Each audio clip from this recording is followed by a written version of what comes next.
मनुष्य का जीवन हार और जीत, विजय और पराजय, सफलता और असफलता के मध्य झूलता रहता है। आपके साथ भी ऐसा होता होगा, है ना? जब आप सफल होते हैं, किसी चुनौती पर विजय पाते हैं, तो मन प्रसन्नता से आनंद के उपवन में झूमने लगता है। और जब आप असफल होते हैं, तब मन दुख और पीड़ा के सागर में डूबने लगता है।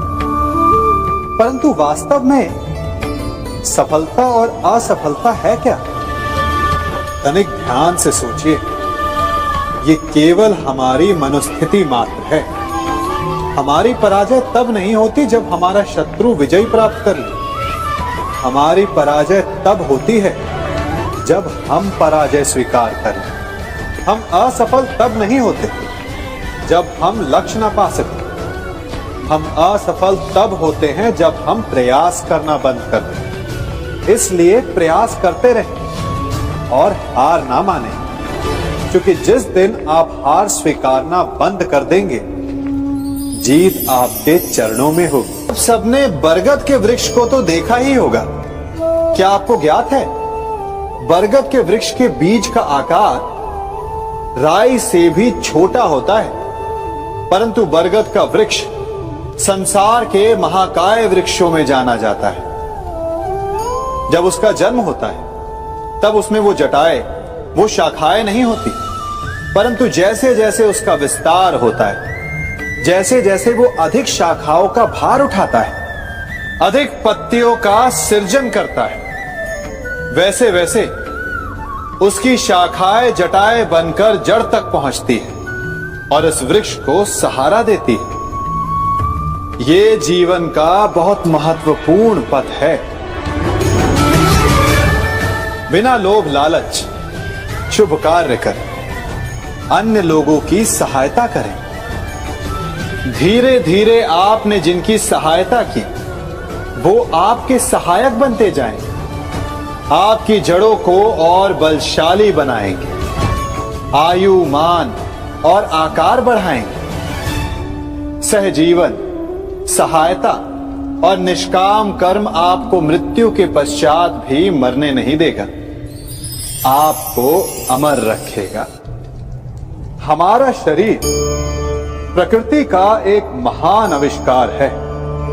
इससे जटिल संरचना संसार में और कोई नहीं। हमारा शरीर जितना जटिल है, यदि इसे ठीक से जाना जाए, तो इससे अधिक सरल ज्ञान देने वाला और कोई नहीं। हमारे शरीर में 5 इंद्रियां होती हैं, जो हमें भाव, गुण और वस्तुओं का बोध कराती हैं। हमारे पास आंखें हैं, नाक है, स्पर्श के लिए त्वचा है, कान है और जीभा है। सबका भिन्न भिन्न कार्य है। आंखों से देखना, कानों से सुनना, नथनों से श्वास लेना, त्वचा से स्पर्श करना और जीभा से स्वाद लेना। परंतु क्या आपने कभी सोचा कि प्रकृति ने हमें 2 आंखें दी, 2 नथने दी, 2 कान दी, स्पर्श के लिए ये पूरा शरीर दिया, परंतु जीभा केवल 1 दी? ऐसा क्यों? क्योंकि प्रकृति चाहती है कि हम देखें अधिक, सुने अधिक और ज्ञान अधिक अर्जित करें, बोले कम। क्योंकि अधिक वाचाल नाश को निमंत्रण देता है। स्मरण रखिएगा।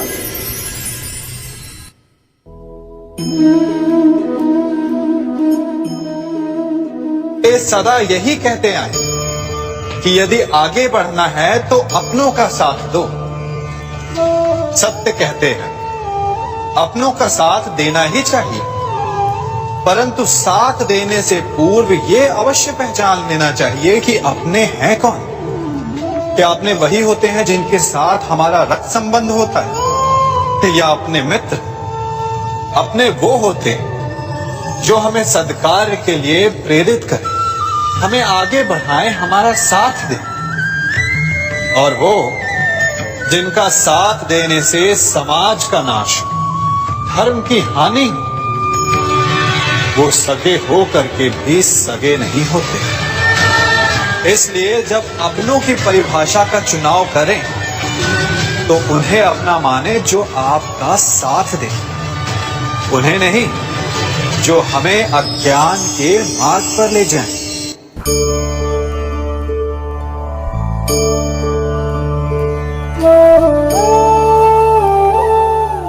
आप जिनसे प्रेम करते हैं सदा उनके समीप रहना चाहते हैं, नहीं चाहते कि कभी अपनों से दूर होना पड़े, बिछड़ना पड़े। परंतु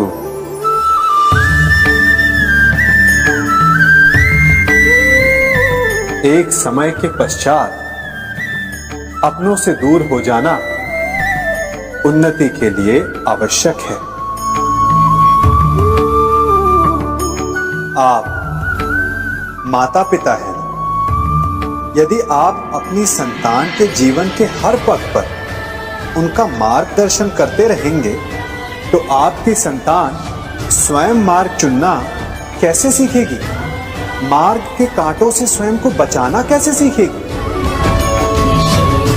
इसीलिए एक समय के पश्चात अपनों से बनाई गई दूरी सदा लाभदायक रहती है।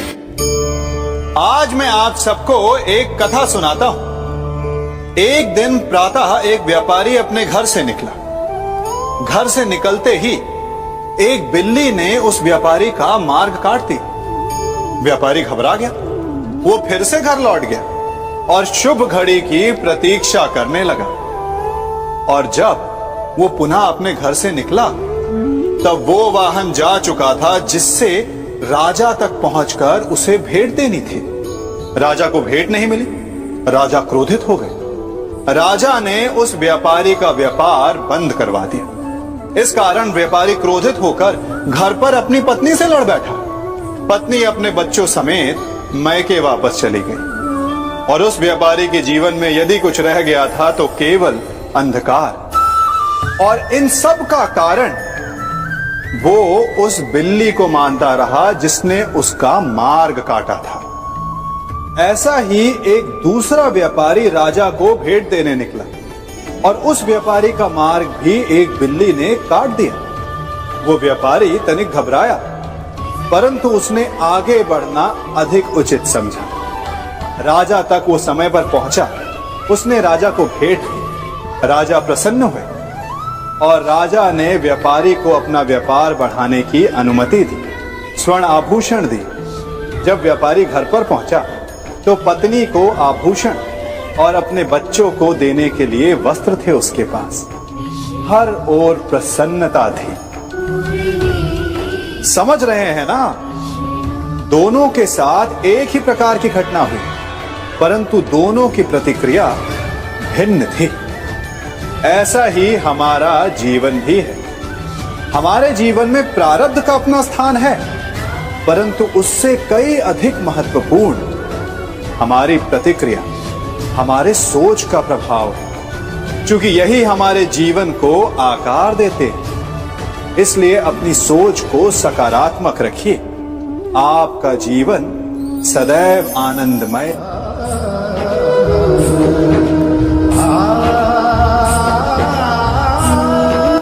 हम सभी अपने जीवन में कोई ना कोई कार्य करते हैं। कार्य करते हैं तो थकान की अनुभूति होती है और यदि थकान ना उतरे तो कार्य करने का मन नहीं करता। हम आशा करते हैं कि कदाचित एक दिन में 24 के स्थान पर 26 घंटे होते तो आराम करने के लिए हमें और अधिक समय मिल जाता। हमें ऐसा अनुभव होता है कि हम बहुत अधिक कार्य कर रहे हैं, है ना? परंतु क्या आपने कभी सोचा है कि जो लोग संसार में सफल हैं उनके पास भी सफल होने के लिए दिन में केवल 24 घंटे थे? तो फिर वो सफल क्यों है? इसका एक छोटा सा रहस्य है। वो कार्य चुनते हैं जो उन्हें प्रिय है, जिसे करने में उन्हें आनंद आता है। उन्हें लगता ही नहीं कि वो कार्य कर रहे हैं, उन्हें लगता है कि वो प्रतिपल आनंद मना रहे हैं। और जब आप आनंद मनाते हैं तो थकान कैसी? इसलिए यदि आप जीवन में कोई भी कार्य करें तो वो आपके मन को भाना चाहिए, या जो कार्य आप कर रहे हैं उसे अपने मन को भा देने दो। सफलता आपको मिलेगी।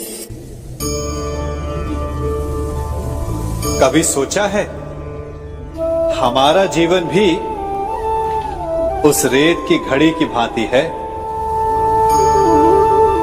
जो रेत नीचे गिर चुकी है वो हमारा अतीत है, जो अब भी ऊपर है वो हमारा आने वाला भविष्य है, और वर्तमान ये संकुचित स्थल है जहां से धीरे धीरे करके रेत गिर रही है। अर्थात हमारे पास जीने के लिए यही एक क्षण है।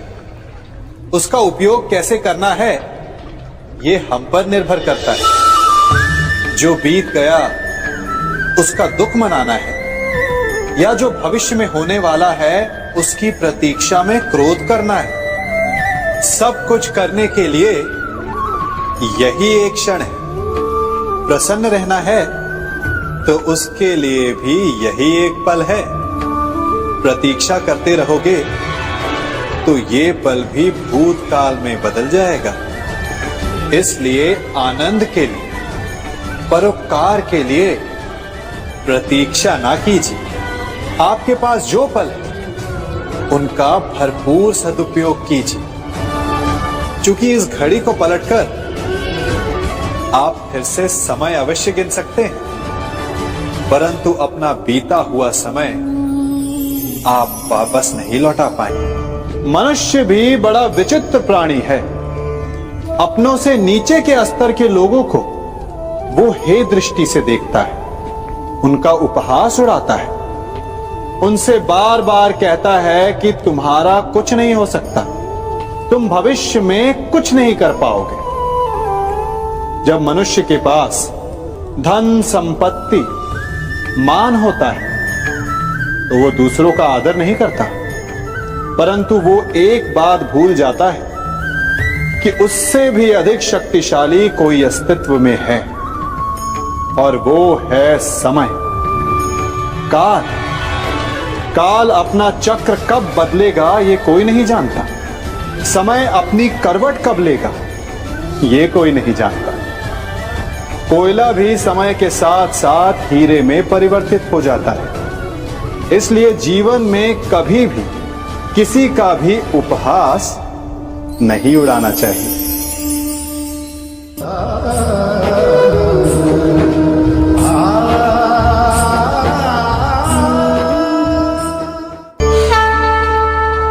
गर्व, अभिमान और अहंकार, ये तीनों सुनने में एक जैसे लगते हैं, परंतु तीनों का अर्थ भिन्न होता है और परिणाम भी।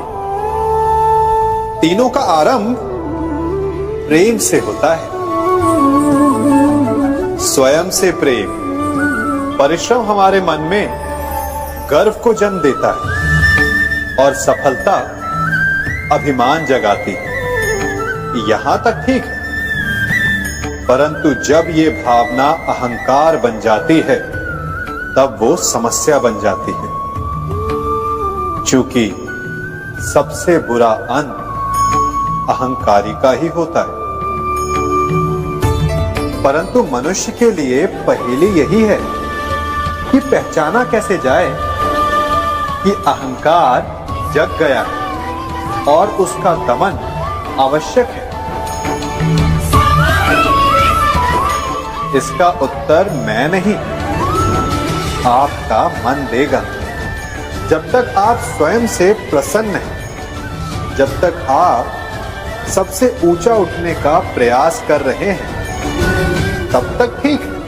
परंतु जब आपके मन में दूसरों को नीचा समझने का भाव आ जाए तो सावधान हो जाइए, क्योंकि यही अहंकार है जो वास्तव में आपको हीन कर रहा है।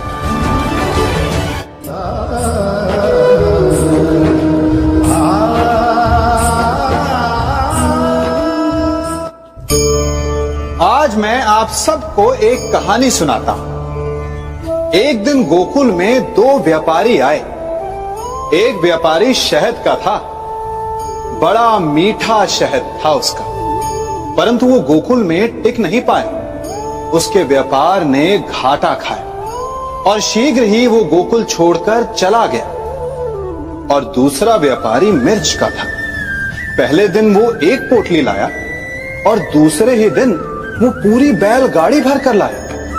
और धीरे धीरे पूरी मथुरा में उसकी धाक जम गई। मुझे बड़ा आश्चर्य हुआ, तो मैंने बाबा से पूछा कि ऐसा क्यों कि एक मीठे शहद का व्यापारी कंगाल हो गया और एक मिर्च का व्यापारी धीरे धीरे नगर सेठ बन गया।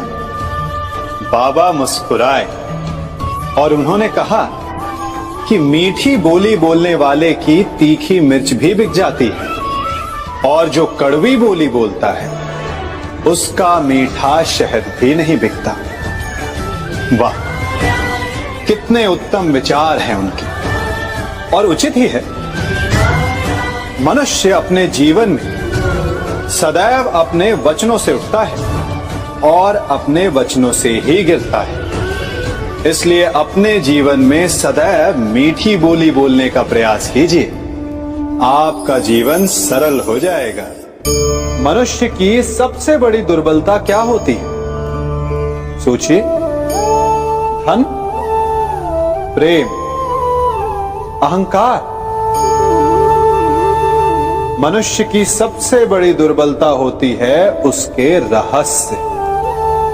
चाहे आप कितने भी शक्तिशाली क्यों ना हो, कितने भी प्रबल क्यों ना हो, परंतु उसके रहस्य उसके नाश की चाबी होती है। इसलिए यदि प्रबल रहना है, शक्तिशाली रहना है, समर्थ रहना है, तो अपने रहस्य को किसी को भी ना बताएं, ना मित्र को और ना ही शत्रु को, क्योंकि समय पड़ने पर कब कौन शत्रु हो जाए ऐसा कहना संभव नहीं। विभीषण को रावण के अमृत कुंड का ज्ञात था, इसीलिए प्रभु श्री राम रावण का वध करने में सफल हो सके। इसलिए उचित यही है कि आप अपने रहस्य को स्वयं तक ही सीमित रखें।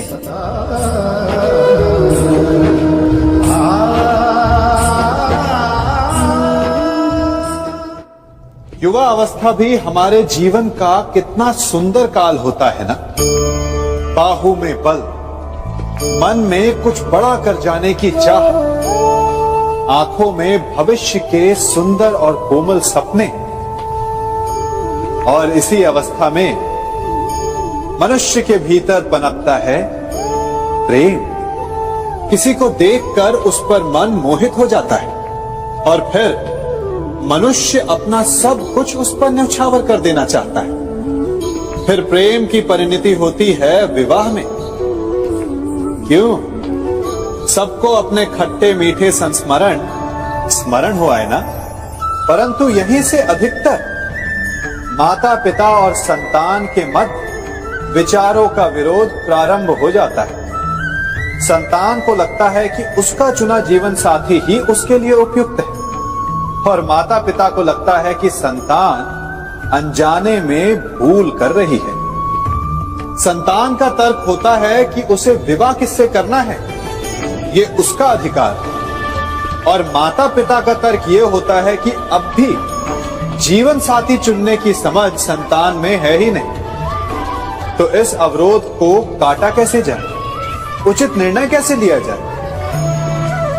इसका एक ही मार्ग है, अपने उत्तरदायित्व का भान और अपनों से बड़ों के मापदंडों का भान। विवाह करने से पूर्व ये जान लेना आवश्यक है कि विवाह केवल अपने प्रेम को पाने का मार्ग नहीं है, अपितु विवाह से जीवन का एक नया द्वार भी खुलता है।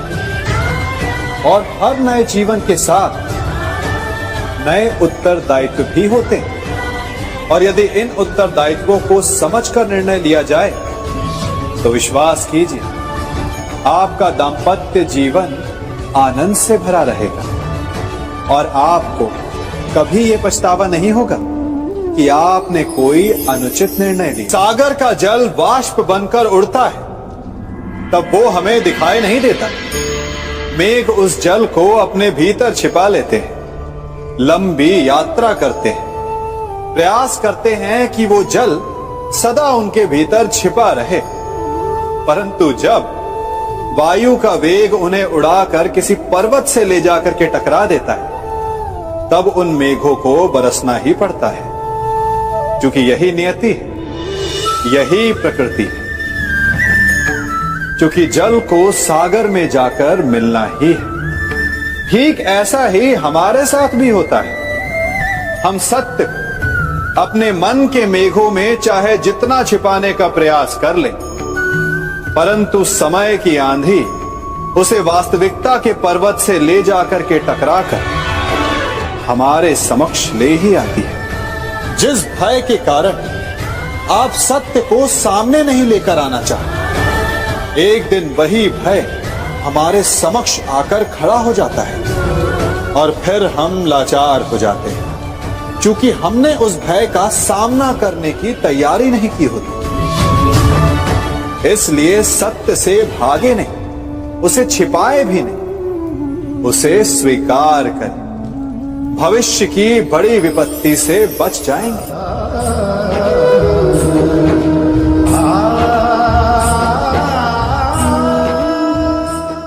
कभी कभी आप सबके जीवन में एक ऐसी विचित्र समस्या अवश्य आती है कि शक्तिशाली के समक्ष मौन हो जाए। उस शक्तिशाली से विवाद करने से बचने के लिए आप मौन रह जाते। मानता हूं ऐसा करने से आप एक विवाद से बच जाते, एक संघर्ष से बच जाते, परंतु ऐसा बचाव एक बड़े संघर्ष को जन्म दे देता है। कैसे? हमारा मौन रहना अनजाने में उसका समर्थन बन जाता है और वो स्वयं को अधिक शक्तिशाली अनुभव करता है और यहां से हमारा दमन प्रारंभ हो जाता है। एक के बाद एक हम अन्याय में अनचाहे रूप से सम्मिलित होते चले जाते हैं। तो इसका तोड़ क्या है? ये समझने के लिए ये जानना आवश्यक है कि ऐसी कौन सी बात है जो आपको विरोध करने से रोकती है। ये सामने वाले की शक्ति नहीं जो आपको रोकती है, यह आपके भीतर छिपा भय है जो आपको रोकता है। हाँ, कभी कभी भय आपकी सुरक्षा अवश्य कर सकता है, परंतु साथ साथ ये भी जानना आवश्यक है कि ये भय ही है जो आपको मौन भी रखता है। इसलिए अपने मन से भय को निकालिए और खुलकर अनीति का, अन्याय का विरोध कीजिए और फिर देखिएगा आपका मन कितना मुक्त, कितना हल्का अनुभव करेगा।